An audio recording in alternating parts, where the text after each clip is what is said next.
você consegue ganhos maiores em termos de proteção das estruturas do que ganhos de resistência. De durabilidade. Ele tem a pozolana, que é um material que ele reage com a reação pós-clinker, que é a reação junto ao hidróxido de cálcio. No sul também é a maior concentração de produção de arroz. Então é onde a gente tem o quê? Pozolana da casca de arroz. Muito bom dia! Bem-vindo a mais um episódio do nosso FVF Cast. Estamos com vocês aqui toda terça-feira às 6h57 da manhã. No YouTube e Spotify. Eu sou o Vinícius. E eu sou o Matheus. Semana passada a gente estava falando sobre CP3. Hoje a gente vai falar sobre CP4. O cimento parecido um com o outro, mas de adições diferentes. A gente já falou sobre CP1, CP2F, CP2E e CP2Z.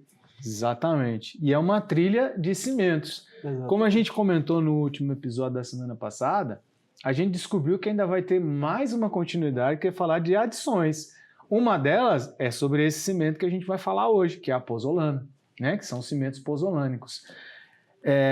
A pozolana ela tem uma reação muito parecida com a escória. Exato. Né? Mas tem algumas diferenças entre os dois cimentos, né? E é o que a gente vai explorar aqui hoje com vocês. Então a ideia é que a gente fale um pouco mais do CP4, né? Que é uma linha de cimento também para controlar a reatividade, para aumentar a vida útil, a durabilidade. Então é uma classe de cimento que vai contribuir muito com a questão da durabilidade. Exatamente. Não é isso, Matheus? Então, para a nossa reflexão do dia, que tem tudo a ver, como sempre a gente faz aqui no nosso canal, a gente vai falar sobre o quê? Sobre princípios, negócios e o cimento pozolânico, né? Então, a reflexão de hoje é o quê? CP4 é o cimento da transformação. Diferente dos outros cimentos, ele transforma. Pozolana não é adição, é reação química que refina a estrutura interna. Escolher CP4 é reconhecer que durabilidade extrema exige mudança de paradigma, não apenas adição de material.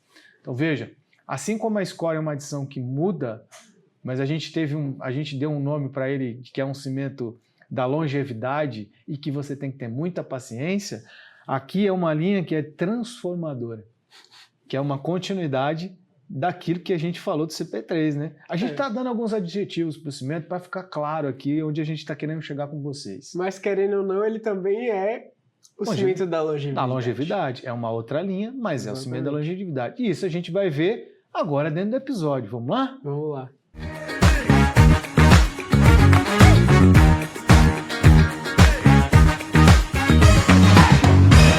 Dando continuidade no que o Vinícius falou, ele falou na reflexão sobre o cimento com a adição, o cimento transformador. O que significa isso?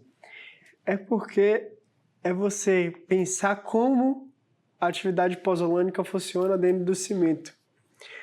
Enquanto o cimento CP3 ele tem escória, que também dá uma atividade pozolânica, o cimento CP4 ele tem a pozolana, que é um material que ele reage com a reação pós-clinker,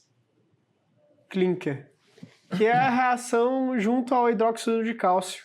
Que também tem no CP3. Exatamente. A escória também reage com o hidróxido de cálcio, né? Que é a reação densa. Aí por isso que esses dois cimentos são cimentos que a gente fala que são cimentos de ganho de resistência posterior. Depois dos 28 dias, os dois cimentos ainda têm um grande ganho de resistência devido a essas adições que tem dentro do cimento. Tem menos clinker do que o cimento CP2, CP1 e CP5 e tem mais adição, consequentemente tem mais adição e são as adições que vão reagir posteriormente no cimento. Perfeito, mas tem uma coisa que é diferente da escória e a gente falou desse tema no episódio anterior, é que as escórias, que a gente fala de alto forno, eu classifiquei entre escórias básicas e escória ácida. Sim. Que a ácida é um problema quando a gente utiliza, então tem que tomar muito cuidado para usar escórias ácidas. Na questão da pozolana, a pozolana ela tem várias fontes, né?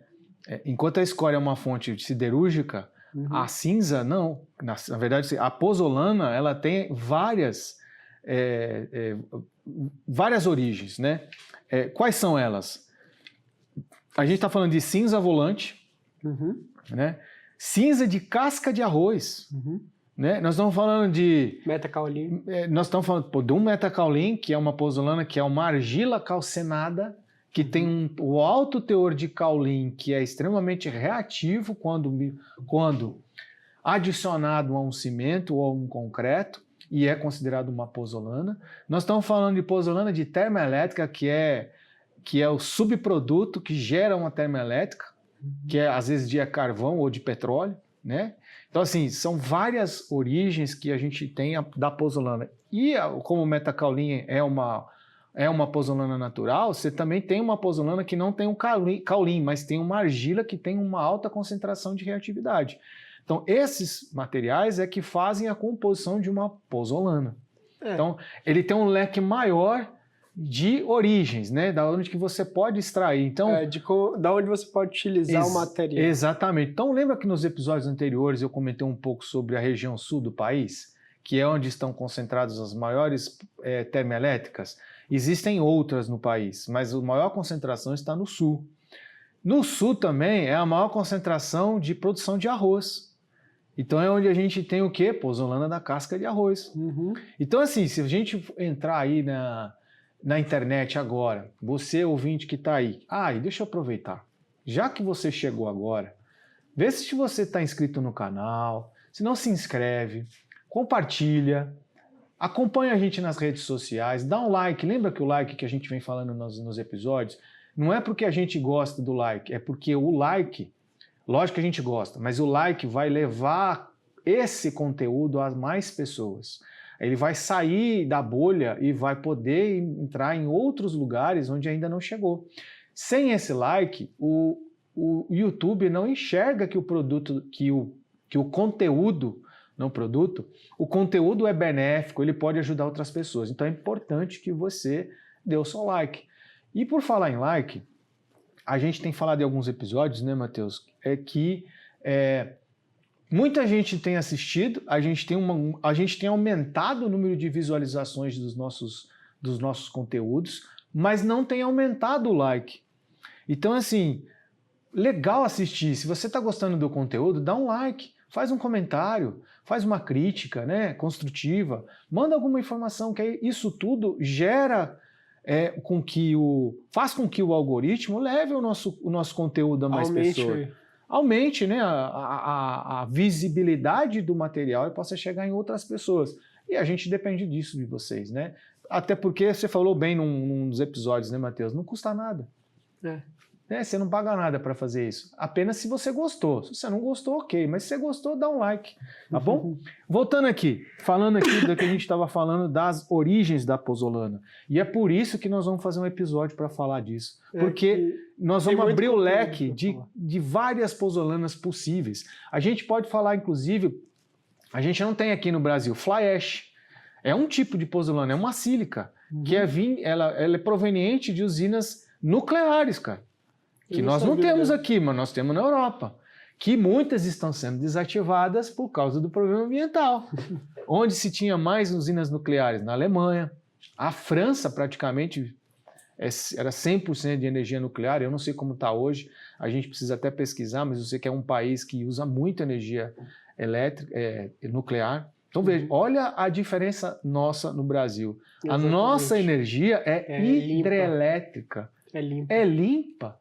O nosso país é o país que menos polui o planeta. Nós temos a Amazônia, que é o coração, que é o pulmão do planeta. E além disso, a nossa energia é a mais limpa e renovável do planeta.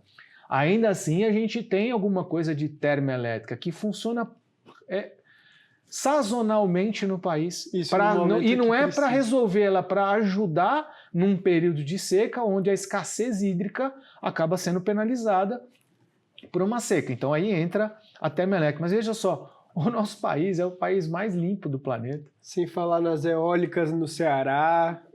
Exatamente. Solar em vários campos. Exatamente. De solar. O Brasil é um celeiro de grandes tecnologias. como a gente vem falando do cimento, que nós estamos, acho que anos-luz na frente de muitos países, o nosso ambiente, o habitat nosso brasileiro também é um selo verde. Nós temos muitas características que nenhum país tem. Coisas boas e coisas ruins, mas muitas coisas são melhores do que as piores, né? E aí depende da sua ótica, da sua visão.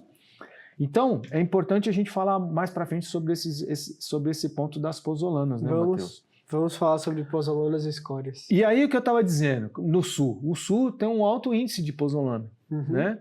Mas quando a gente vai para a região centro-oeste também, a gente tem as pozolanas mais naturais. Então a gente tem as regiões das argilas, a gente também tem uma parte da região de Minas que tem a pozolana que é o caulim, também tem. Então, assim, o solo brasileiro é muito rico em recursos naturais.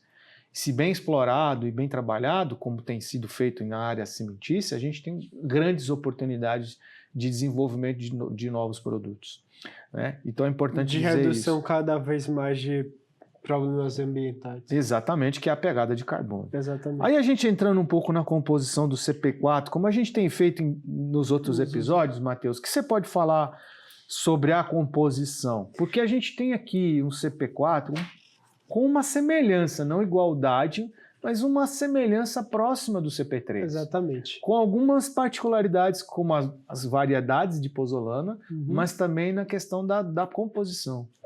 Começa com a composição, né, que a quantidade de clinker que o CP4 precisa é maior do que a de CP3. Enquanto o CP3 você precisa de 25% a 65% de clinker para o cimento reagir por completo, o CP4 você precisa de 45% a 85%. E aí o restante vai ser os materiais pozolânicos, que seriam de 15% a 50%, e uma pequena quantidade de filler calcário ou algum outro tipo de material carbônico. A gente vai na mesma linha... Carbonário. A gente entra na mesma linha de raciocínio dos cimentos com adição.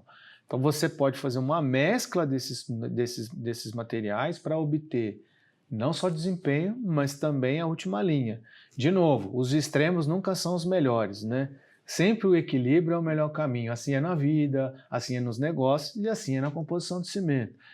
Evidentemente que a norma permite que a gente trabalhe nos extremos. Faz aí o fabricante de cimento a sua análise se ele está sozinho no mercado ou se ele tem concorrência. E aí, dependendo do que ele for entregar, ou ele vai ter sucesso ou ele vai ter insucesso. Exato. E isso é muito comum acontecer. Aí, junto ao clinker, a gente tem a emissão de CO2, como a gente falou nos outros episódios, sobre o SIDAC.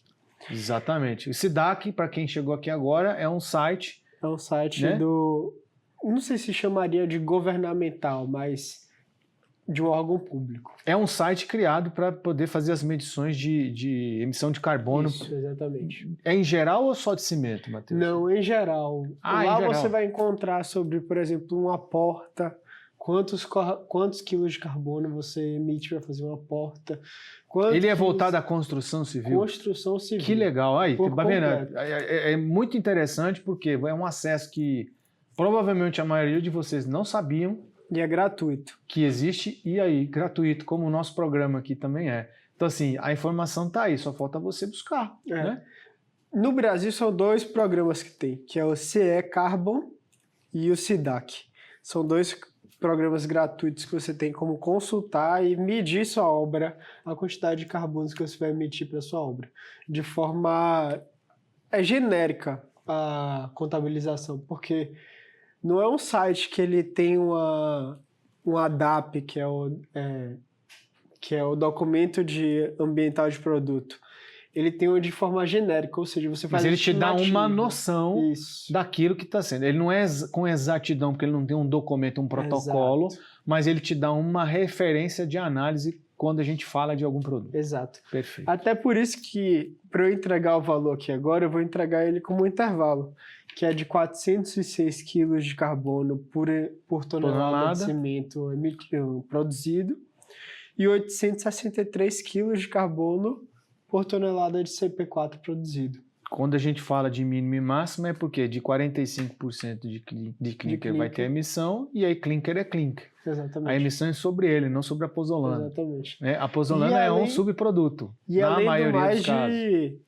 O site ele identificar que tem mais de um fornecedor, né? Então ele faz uma grande média para poder colocar o valor lá. Mas é um valor que a gente pode considerar, pode utilizar como considerável. Né? E além de quilos de carbono, ele também entrega kilowatt para poder produzir. Quanto você gastaria para produzir? Isso. Bom, a informação é o que não falta, né? Isso, dados exatamente. são... Contra dados e fatos não existem argumentos. Então, assim, está lá, procurem, pesquise, é gratuito e você tem a informação. Isso que é muito interessante. Exatamente. Matheus, ainda dentro da questão da composição, existem alguns outros diferenciais com relação ao CP4, quando a gente fala ele e o CP3. A gente falou muito do CP3, da pega dele, né? Que ela também é dilatada e tal. Que é maior, né? Que é maior. Mas a do CP4, eu vejo que ela é um pouquinho mais dilatada. Né? Quando a gente fala lá de 2 a 3 horas, ou de 2 horas e meia a 3 horas e meia, a gente consegue chegar aqui a 2 horas e meia a 4, 5 horas. Ou seja, é um cimento que eu indico menos ainda para fazer um piso. É super menos indicado para fazer o piso. É um cimento que tem a reatividade, no caso da pozolana, ela não tem a mesma reatividade da escória que a escória tem. Quando eu falo reatividade, é quanto que ele vai ter o potencial de reação quando misturado com o cimento Portland, que vai ter a característica de ganhos de resistência. Então a pozolana você consegue ganhos maiores em termos de proteção das estruturas do que ganhos de resistência. De durabilidade. De durabilidade, perfeitamente. Então, assim, a pozolana é um tipo de produto, de material adicionado, que vai ser extremamente essencial para controle de reatividade álcool agregado. Então, as questões de norte, região norte, ou até algumas regiões do nordeste, é muito comum você ter um agregado reativo, que é o que a gente chama, né? A gente chama isso de agregados reativos. O que é isso? É o RAA, reatividade álcalis agregado, que são os álcalis do cimento que reagem com os materiais, com os agregados. Então, essa reação álcali agregada, ela faz com que a estrutura que esteja principalmente submersa, ela expanda, e aí ela vai criar fissuras ou até trincas, rachaduras na estrutura, que faz com que ela fique degradada e entre a umidade muito mais forte. E aí o que acontece? A gente vai ter problema de proteção da armadura até a própria ruptura daquele elemento estrutural. E aí ele entra em colapso. A falta de proteção acho que é a parte pequena do que esse problema do RA pode acontecer. Exatamente. Então por isso que o CP4 é um cimento utilizado mais nessas regiões. Raramente, por exemplo, nós estamos aqui na região sudeste. Rio, São Paulo, Minas e Espírito Santo, é muito difícil você encontrar CP4. Quase que nulo.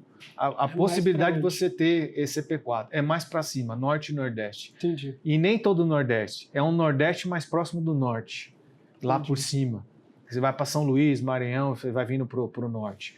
Aqui, Manaus, Belém, Pará, essa região aqui, uma parte do centro-oeste, é onde você vai encontrar CP4.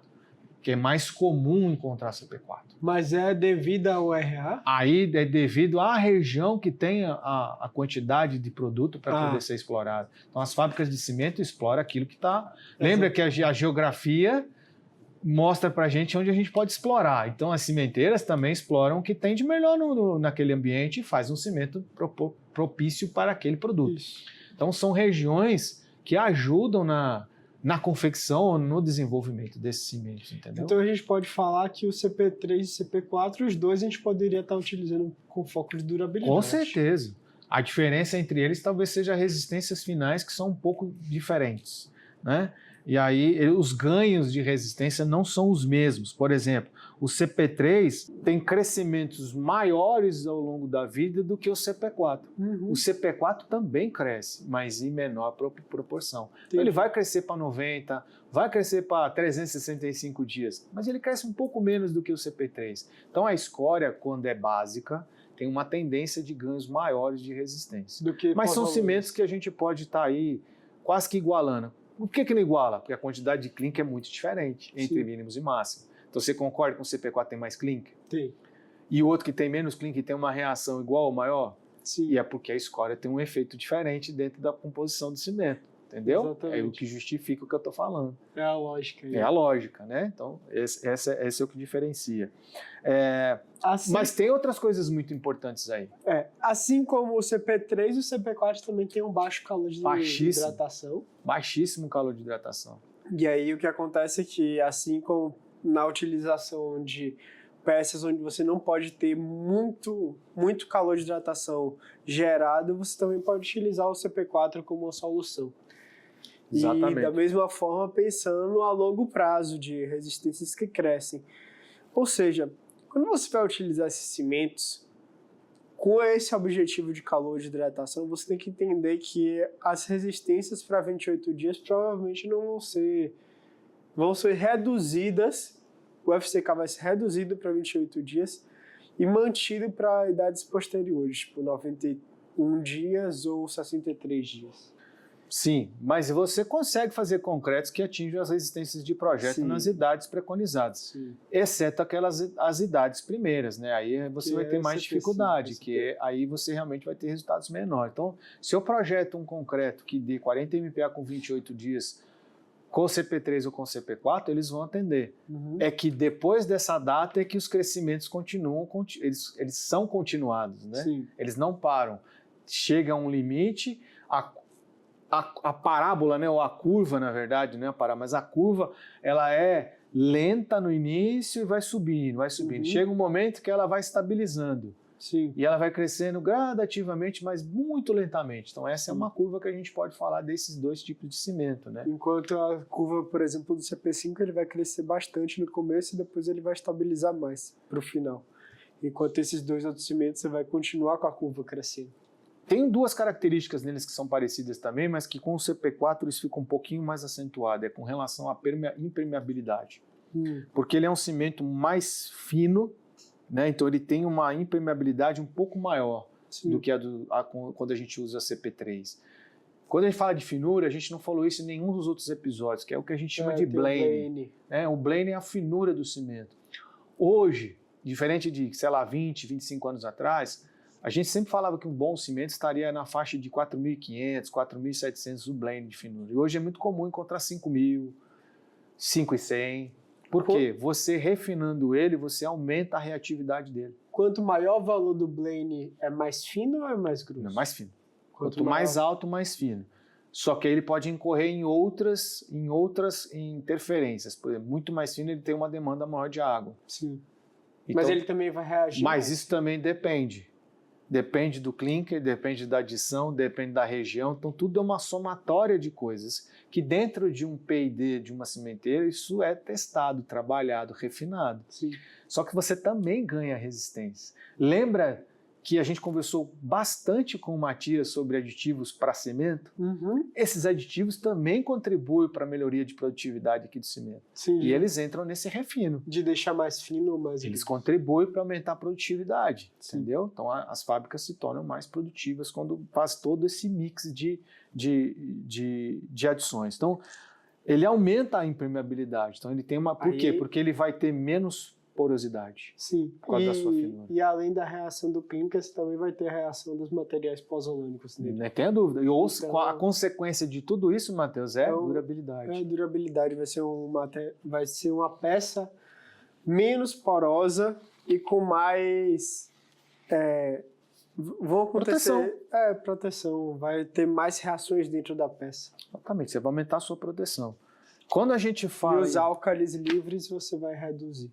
Quando a gente fala em mecanismo de durabilidade, que é o que a gente está falando aqui, Matheus, a gente pode dizer o seguinte, que as pozolanas, elas têm uma reação forte com o hidróxido de cálcio, né, que nós estamos falando aqui, que isso também ocorre com a escória. A gente está dizendo que há um refino de porosidade, ou seja, você diminui os finos, você diminui a porosidade. Então aí vai diminuir a entrada de... Reduz a permeabilidade, né? Você reduz a permeabilidade. Por exemplo, cloretos, vai ter mais dificuldade de entrar. Você reduz a permeabilidade com relação a cloretos. Aí quando a gente faz isso, a gente está fazendo o quê? Aumentando a vida útil dessa peça que foi utilizada. Então veja só o que uma adição pode contribuir dentro da necessidade de um projeto. De novo, quem que vai pedir esse tipo de cimento? Se tivesse metrô naquela região, com certeza seria um cimento bem aceito. Sim. Né? Obras de volumes de massivos, que são as características muito parecidas, semelhantes com a do CP3. Então, quando a gente fala de CP2 e CP3, CP4 e CP3, aparentemente são cimentos semelhantes.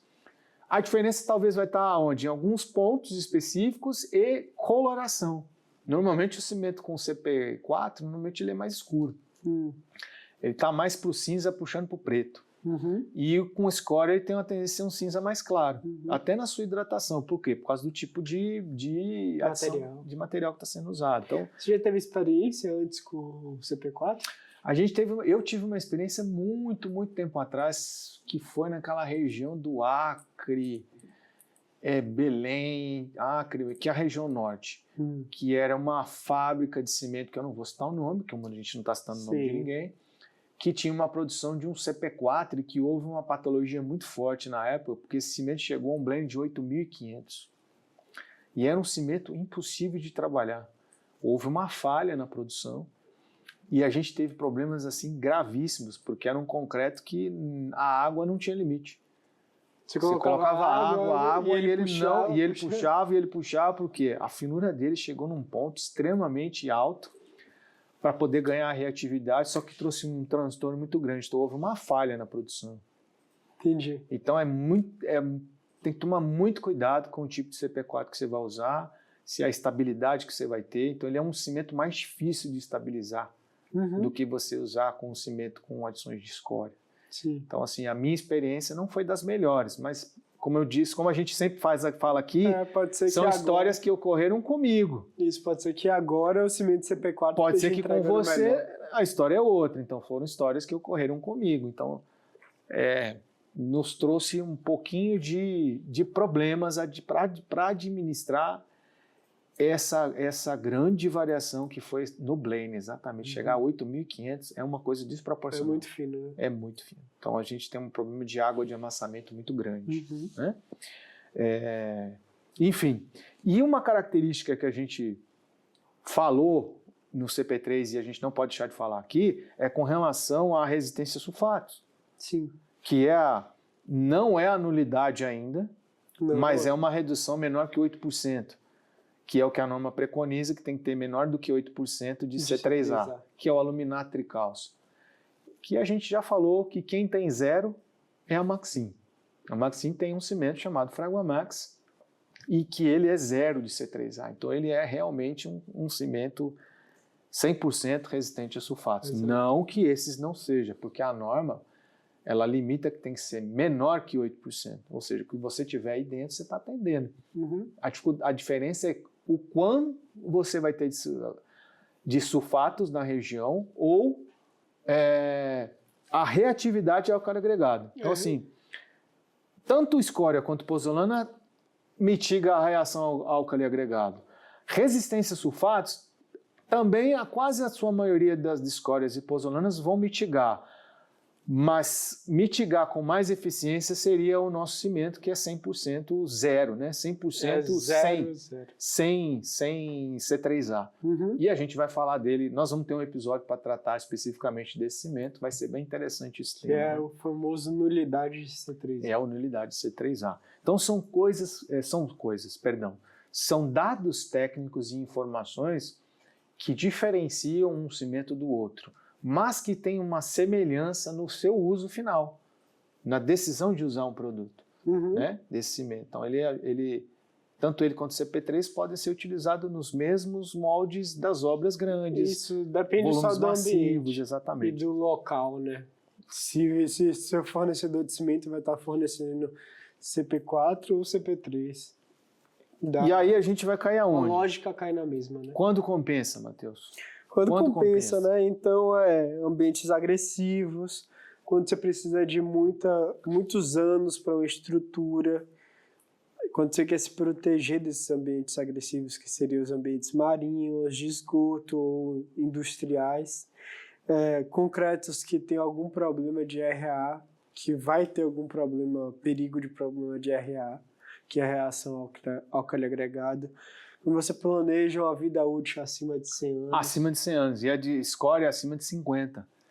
Essas são as diferenças sutis que existem entre a escória e a pozolana. Isso. É o que eu falei, a pozolana não vai ajudar muito na resistência, mas vai te ajudar muito na proteção. Da proteção contra os E a escória vai ajudar nos dois, mas talvez um pouco menos do que a pozolana quando o quesito é proteção. Sim. Né? Ambas têm a mesma função, mas a pozolana ela consegue te proteger mais, né? Com relação à durabilidade. Aí, assim como o CP3, quando você tem prazo apertado, ou seja, um pré-fabricado, não vai ser o melhor? Pré-moldado, pré-fabricado, protendido, não vai ser o melhor cimento. Você vai ter dificuldades, mas não é impossível. E a gente falou disso. Hoje em dia, né? A gente falou da faixa litorânea, os tipos de cimento, e é possível fazer. Também vai ser difícil trabalhar com esse cimento para piso? Vai ser difícil, mas não é impossível, mas vai te dar mais trabalho. Vai ter que ter um desenvolvimento mais criterioso aí, né, Matheus? Sim, exatamente. A gente vai precisar ter um diferencial. Então, quando falar de diferencial dele versus CP3, aí é que a gente tem pequenas sutilezas entre eles. O que você falou em relação à durabilidade, Exatamente. O CP3 é um pouco mais baixa do que Exatamente. o CP4. Então, o CP4 vai ser maior a durabilidade, justamente por causa da sua ganho de proteção. resistência do CP3 ele é mais rápido, né? Exatamente. É um pouco mais lento com relação a prazo, o CP4. O CP4. Né? Você tem maior durabilidade com relação à exposição a ambientes químicos, ataques químicos. Exatamente. Então ele vai te proteger mais. E você também vai ter menor risco de RA. Então, ou seja, a pozolana vai ser mais técnica, não é? Ele é como se fosse aquele cimento pronto que você não precisa de uma sílica para poder mitigar mais alguns dos pontos. Claro que, dependendo da situação, a sílica ainda vai continuar sendo importante, mas ele é um cimento que já vem com essa sílica dentro. Na verdade, você já vem com um cimento com um selo de proteção. Então, se você, por exemplo, cai numa obra como essa do metrô, que a gente sempre usa como referência, que é uma obra emblemática, né? Onde a durabilidade ela é necessária e obrigatória, quando você faz o ensaio de um agregado que tem reatividade e você coloca o CP4, ele já mitiga. Sim. Você não precisa entrar com um terceiro produto para poder ajudar a mitigar. É bom fazer ensaio, para ter certeza. Sim, mas a probabilidade de você conseguir mitigar 100% da reatividade com esse cimento CP4 é próximo de 100%. Isso. Essa que é a diferença. Da escória pode ser que ainda dê um pouco, mas com a pozolana, seguramente você não vai ter problema. Isso. Então é isso que eu quis dizer, sabe? Você tem uma probabilidade. E é isso que fala no nosso resumo aqui, né? Ele tem uma superioridade com relação à proteção. Os usos deles são semelhantes ao do CP3, aditivos, você tem que ter um aditivo que controle melhor a pega para te ajudar, a liberações e etc. De novo, piso, nem pensar. Né? Estruturas de volume massivo, 100% é aproveitável. Né? Seria o oposto do CPU. O CPU, você disse que lá em Manaus você estava usando o controlador de hidratação. Aqui provavelmente você precisaria de algum aditivo para acelerar a pega ou acelerar a resistência. A última vez que eu tive em Manaus foi em 2023. Acho que foi 2023, com o último projeto que eu tive lá. E o mercado já usa um CP2E. Então ele já não usa mais o CP1. O mercado tudo usa um CP2E. Ou seja, daquela região norte que eu falei, a concentração é maior desse tipo de cimento, CP4 ou CP2. Uma fábrica lá, um fabricante vende um CP2 e um outro vende um CP4.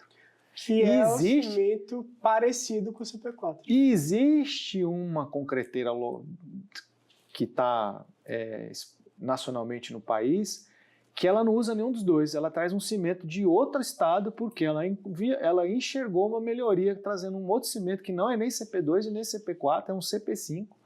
Para poder atender o mercado com a forma que ela trabalha. Ou seja, lembra que eu te falei que depende do que você oferece para o mercado? Depende do seu cliente. E depende do seu perfil de cliente. Essa concreteira decidiu que aquele cimento não atende o perfil de negócio dela. E ela prefere pagar um pouco mais caro num cimento vindo de longe, mas que na última linha o benefício seja maior. É isso que é tecnologia de concreto. Exatamente. né? Porque o resto o Google faz. Né? Tecnologia de concreto. Pensar nesse sentido é que faz a diferença do seu negócio. Isso. É isso, Matheus? Matheus, fala para nós a pergunta de troca aí hoje. Qual seria do nosso Você episódio? já especificou o CP5, o CP4 por durabilidade ou só quando o ambiente forçou? Aquela mesma pergunta para o CP3.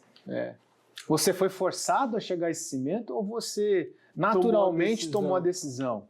De novo, depende da geografia, mas se você tem opção, aí você só vai usar se realmente faz sentido para você ou não, né? Exatamente. De novo, se eu tivesse opção e pudesse ter o CP3 ou CP4, eu teria para fundações, mas não para estrutura. Um silo a mais. Entendeu? Eu faria dessa forma. Teria um cimento para estrutura, um cimento para fundações, um cimento que fosse da classe CP2, que ele é o versátil, faria piso, estrutura, não teria problema, um CP4 para fazer fundação que estaria protegendo as estruturas. E um CP5 para fazer a parede. Também. Que, dependendo do lugar, o CP2 também consegue fazer. Exatamente. O CP2 é o cara, mano, é o coringa. O CP2 é o coringa. É o que não tem um calor de hidratação muito alto. Isso, ele está sempre na média. E você fica na média, ali está na média. a média é mais uma média boa, não uma média baixa, a média boa, né? Você consegue ser muito versátil com ele. E para a gente finalizar o episódio de hoje, CP4 não adiciona durabilidade. Transforma a química do concreto. Pozzolana reage com o cálcio e cria uma estrutura 40% mais densa. Para a gente ter uma reflexão aqui do final desse nosso episódio. É lógico que isso aqui é uma metáfora, né? Sim. Que a gente está usando uma metáfora e uma informação densa sobre a comparação do CP4 com a sua reação frente ao hidróxido de cálcio. Então a gente está fazendo uma analogia dos dois. Ficou muito técnico, mas é para ficar mais claro aquilo que a gente está querendo dizer entre as diferenças das escórias, tanto básicas quanto ácidas, com relação às pozzolanas. As pozzolanas têm um efeito de proteção maior do que as escórias, mas ambas têm a mesma linha de pensamento de atendimento com relação à durabilidade. Sim. É isso, Matheus? Eu acho que é isso. Ficou Perfeito? Maravilha. compreendido. Muito boa essa nossa manhã. Quero agradecer aqui a audiência. Muito obrigado por nos acompanhar nessa manhã agradável. Que vocês tenham um dia maravilhoso, um dia abençoado e que seja uma terça-feira maravilhosa. Nos vemos aqui na próxima terça-feira, às 6h57 da manhã. No YouTube, Spotify. Muito obrigado, pessoal. Um abraço. Obrigado, pessoal. Valeu, Valeu, Matheus. Vinícius.